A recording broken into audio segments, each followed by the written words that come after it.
ভেঙে পড়ল বুধাখালীর বিবেকানন্দ সেতু, জীবনের ঝুঁকি নিয়ে পারাপার গ্রামবাসীদের। টানা ভারী বৃষ্টিতে মাটি ধসে ভেঙে পড়ল নামখানা ব্লকের বুধাখালী গ্রাম পঞ্চায়েতের বিবেকানন্দ সেতুটি। চুনকুড়ি নদীর ওপর রাজনগর ও ফটিকপুর গ্রামের সংযোগকারী প্রায় ৩০ বছরের পুরনো এই কাঠের সেতুটি ভেঙে পড়ায় চূড়ান্ত দুর্ভোগে পড়েছেন ফটিকপুরের প্রায় ৪,০০০ বাসিন্দা। বর্তমানে সেতুর ভাঙা পাটাতনের ওপর কয়েকটি বাঁশ ফেলে চরম ঝুঁকি নিয়ে পারাপার করছেন স্থানীয়রা। বিশেষ করে বিপদে পড়েছেন স্কুলের পড়ুয়া ও মহিলারা।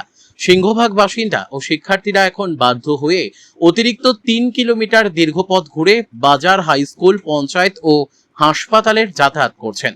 রাতের অন্ধকারে দুর্ঘটনা ও ঝুঁকি বহুগুণ বেড়ে যাচ্ছে। গ্রামবাসীদের অভিযোগ, ভোট এলেই নেতারা সেতুটি কংক্রিটের করে দেওয়ার প্রতিশ্রুতি দেন, কিন্তু নির্বাচন মিটলেই তা ভুলে যান। দীর্ঘদিন যাবৎ সেতুটি কেবল অস্থায়ীভাবে মেরামত করেই চালানো হচ্ছিল। অবিলম্বে ভেঙে পড়া স্থানে নতুন একটি স্থায়ী কংক্রিটের সেতু নির্মাণের জোর দাবি জানিয়েছেন ক্ষুব্ধ বাসিন্দারা, নয়তো আগামী দিনে পরিস্থিতি আরো ভয়াবহ রূপ নেবে বলে তাদের আশঙ্কা। দক্ষিণ ২৪ পরগনার নামখানা থেকে রবীন্দ্রনাথ পড়ুয়ার রিপোর্ট, বিগ নিউজ বাংলা। এই যে কাঠের সেতুটা যেটা দেখা যাচ্ছে, এই মুহূর্তে কি পরিস্থিতি কিভাবে হলো? দেখুন, আমরা অ্যাকচুয়ালি ফটিকপুরের নদীবেষ্টিত এলাকার মানুষ। আমাদের চলাফেরার জন্য যে ব্রিজটা আজ থেকে প্রায় ২৫ বছর আগেকার এই ব্রিজটা বামফ্রন্ট আমল থেকে ছিল। তো সব নেতা মন্ত্রীরা প্রতিশ্রুতি দিয়ে গেছে, কেউ কিন্তু আজ পর্যন্ত কিছু করতে পারেনি। এই মুহূর্তে কি এই মুহূর্তে পরিস্থিতি এমন যে মানুষ চলাচল করতে পারছে না, স্কুলের ছেলের বাচ্চারা যেতে পারছে না, খুব রিস্ক অফ যেতে হচ্ছে, আসতে হচ্ছে, মানে জীবনের ঝুঁকি নিয়ে চলাফেরা করতে হচ্ছে। আমরা চাইবো কি এর তো বীজ ব্যবস্থা করতে, ভালো সুন্দরভাবে একটা বীজ ভেঙে গিয়েছে। হ্যাঁ, এই যে বাঁশ দিয়ে কোনো রকম ভাবে এইগুলো গ্রামের ছেলেরা টুকটাক বাঁশ দিয়ে যাতে রিক্সের মধ্যে যাওয়া যায়। অনেকটা রাস্তা তো আমাদের অতিক্রান্ত করতে হয়, প্রায় ৩ কিলোমিটার ঘুরে যেতে হয়। তার জন্য এটা করা হয়েছে সাময়িকভাবে, যাতে বের করা যায়, যাতায়াত করা যায়।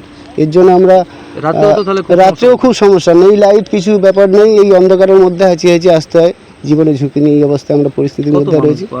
এখানে এই পুলের উপর থেকে সারাদিন অন্তত ২,০০০ মানুষ যায়, যাতায়াত করে। মানে পুরো পুরো গ্রামটা কিছু অসুখ বিসুখ, কিছু সমস্যা হলে এর উপর দিয়ে গিয়ে সামনে অ্যাম্বুলেন্স আসে, নিয়ে চলে যায়, ঠিক আছে, এখান থেকে সব কিছু। কিন্তু আমাদের অতটা যখন ঘুরে যেতে হয় তখন মানে সেদিকে রাস্তাও খারাপ, এমনিতে ইটের রাস্তাও খারাপ, মানুষ হেঁটেও যেতে পারে না, কোনো সাইকেল বাইকেল যেতে পারে না, অনেকটা দূর ঘুরতে হয়। এই বিষয় নিয়ে কাউকে জানিয়ে কোনো সবাই প্রতিশ্রুতি দিয়েছিল করবো বলে, জানিয়ে কি করব, পঞ্চায়েতে বারবার বলা হয়, পঞ্চায়েত এখন বলছে আমরা কিছু করতে পারছি না। প্রতিশ্রুতি তো সবাই দিচ্ছে, কিন্তু কেউ প্রতিশ্রুতি কে রাখতে পারবে, সেটাই হচ্ছে ব্যাপার।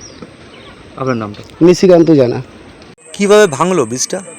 সোমবারে ভেঙে গেছে, ওধারে ধস লেবেছে, হ্যাঁ, লেবে আর এরকম খুঁটি ভেঙেলে একদম বসে গেছে এই বৃষ্টির জন্য। হ্যাঁ, তারপর এখন কিভাবে যাওয়া আসা করছেন? এখন যাওয়া আসা পারিনি, এই তো ধরে ধরে নিয়ে আসলো, দেখলো পারি ঠিক, কেউ যেতে পারেনি। এখানে পড়ে গেছিলো, একটা বাইক পড়ে গেছিলো, মানুষ পড়ে গেছিল। কত মানুষ যাওয়া আসা করে? অনেক অনেক লোক ধরে ভাঙে, এই টোটো ভ্যান ভর্তি ভর্তি লোক, প্রচুর লোক যায় ধার দিয়ে। কতটা সমস্যা হচ্ছে আপনাদের এই মুহূর্তে? প্রচুর সমস্যা হচ্ছে গো স্যার। এই যে রাতেও চলাচল করে? হ্যাঁ, রাত্রে এখন 11টা 12টা পর্যন্ত। এতে তো প্রাণের ঝুঁকি নিয়ে যাওয়া আসা করা হচ্ছে। হ্যাঁ, আর এই যা পোল ভেঙে গেছে, আর বেশি পারাতে পারছে না। আপনার নাম? উমেদন বিবি। আরেকবার বলুন। উমেদন বিবি।